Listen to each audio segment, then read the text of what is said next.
Olá, eu sou a Yara Lemes, editora de política do Destaque. Hoje eu estou aqui com a Luma Poletti, nossa repórter de política, e a gente vai conversar um pouquinho com vocês sobre o julgamento da chapa Dilma Temer, que inicia nesta terça-feira no Tribunal Superior Eleitoral. Bom, embora esse julgamento ele tenha iniciado sem grandes expectativas, acabou mudando completamente o contexto devido à série de delações e denúncias que ocorreram nos últimos meses envolvendo tanto a ex-presidente da República Dilma Rousseff quanto o atual presidente da República Michel Temer. Esse acabou então sendo o julgamento mais esperado da história recente do TSE, visto que ele pode resultar na cassação do mandato do atual presidente da República, Michel Temer. Esse processo teve início lá em 2014, quando o PSDB, que na época concorreu à eleição presidencial contra Dilma Rousseff, como candidato na época, senador hoje afastado do mandato Aécio Neves, perdeu as eleições. E o TSE, no caso o PSDB, acusou a chapa vencedora Dilma Temer de abuso do poder econômico. Vale lembrar que hoje a situação é um pouco diferente. O PSDB ele é aliado do governo Michel Temer, ocupando inclusive ministérios, mas a cúpula do PSDB aguarda esse julgamento para poder definir se mantém ou não esse apoio ao governo Michel Temer. Então vamos falar um pouquinho então de como é que vai funcionar esse julgamento do TSE. Olha, o plenário do TSE é formado por 7 ministros. Desses 7, 3 são do STF. Um deles é o presidente, o ministro Gilmar Mendes, que foi indicado para o STF ainda na gestão do presidente Fernando Henrique Cardoso.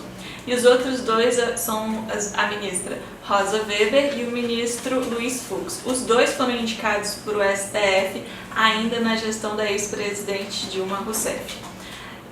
Além desses 3 indicados pro TSE vindos do STF, outros 2 são vindos do STJ. Um deles é o próprio relator do caso, o ministro Herman Benjamin, e o outro é o ministro Napoleão Nunes Maia. Além desses, para fechar os 7, tem outros 2 ministros que foram indicados recentemente pelo presidente Michel Temer, inclusive após o julgamento dessa ação, que são os ministros Admar Gonzaga e Tarcísio de Carvalho. Então, essa é a corte, são 7 ministros, então, mas só reforçando, que vão definir, então, se a chapa Dilma Temer será ou não cassada. O que eles vão precisar definir antes algumas questões burocráticas, não é? Primeiramente, se a chapa será ou não desmembrada. Esse foi um pedido feito fortemente, continua sendo de forte insistência da defesa do presidente Michel Temer, porque quer muito separar essa chapa porque alega que todos os problemas teriam acontecido sob responsabilidade de Dilma Rousseff, o que faria com que Michel Temer estivesse livre disso. O Ministério Público Eleitoral já negou essa separação, mas os ministros precisam ainda ter esse entendimento sacramentado no julgamento. Se isso de fato se mantiver, acontecer essa união da chapa permanecer, e se o entendimento dos ministros for pela cassação da chapa, não é, a Michel Temer poderá perder o mandato. E a gente ainda não pode descartar, Yara, a possibilidade de algum ministro pedir vista do processo, ou seja, pedir mais tempo para analisar o processo, e aí o julgamento é adiado e fica paralisado, pode ser que ele seja suspenso na própria terça-feira. O próprio presidente da corte, ministro Gilmar Mendes, deu uma entrevista na semana passada dizendo que os pedidos de vista no TSE não costumam durar muito tempo. Então funciona assim, se o ministro pede vista, se ele pede mais tempo para analisar um processo, ele que vai dizer depois para o presidente da corte, para o ministro Gilmar Mendes, olha, já me sinto apto, já estou esclarecido, já entendi, já sei como quero votar. Pode pautar novamente. Aí o ministro Gilmar Mendes pauta novamente o caso. O ministro Gilmar Mendes, que é o presidente da corte que vem do STF, foi indicado pelo ex-presidente Fernando Henrique Cardoso, ele é um forte aliado, muito amigo, próximo, consultor jurídico do atual presidente da República, Michel Temer. Qual é a postura que se espera de Gilmar Mendes nesse julgamento? Ele é visto de fato como um grande aliado do governo de Michel Temer, a ponto de participar de reuniões com o presidente no Jaburu, deles dividirem uma carona no avião presidencial no voo para Portugal. Então a postura do ministro Gilmar Mendes é vista com muita insegurança ainda de como vai ser durante esse julgamento.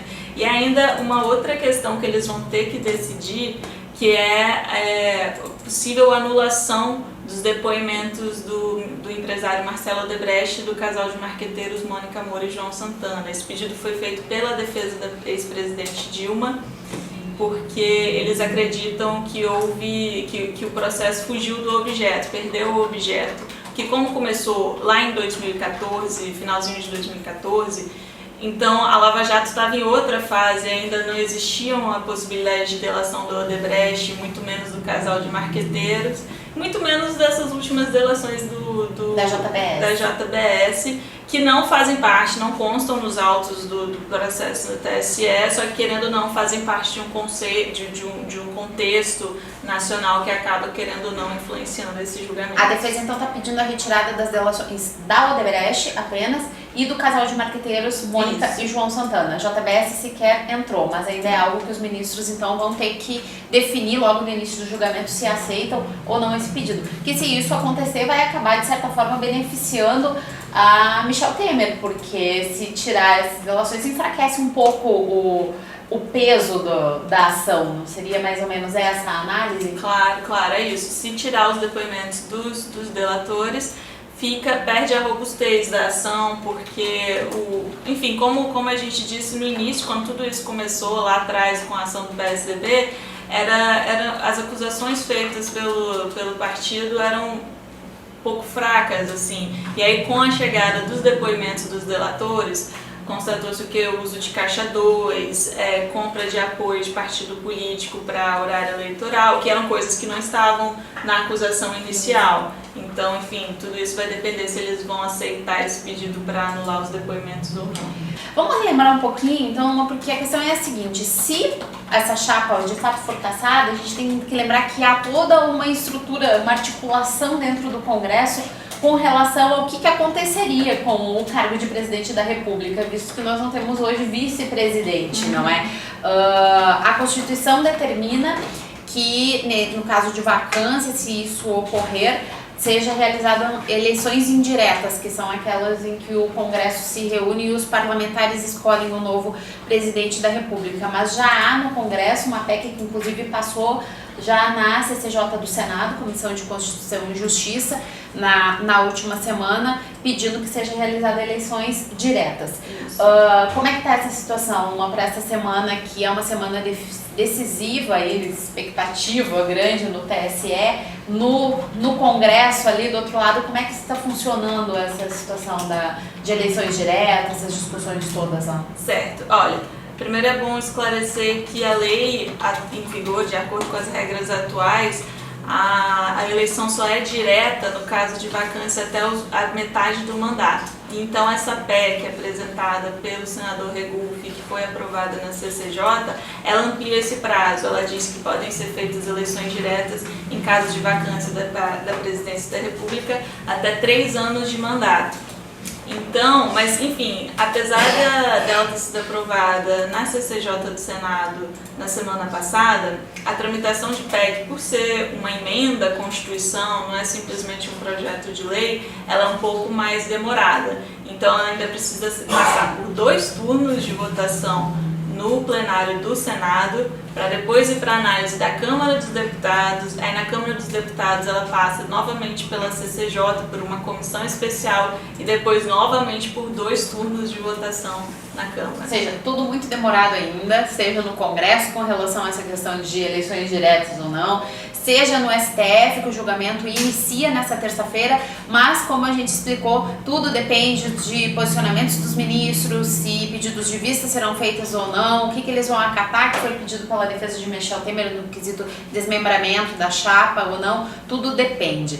A equipe do Destaque vai estar acompanhando esse julgamento a partir de terça-feira, assim como o Congresso Nacional, e você está convidado aí a nos acompanhar pelas redes sociais do Destaque, pelo Twitter, pelo Facebook, pelo nosso canal do YouTube. Por enquanto era isso, siga nos acompanhando.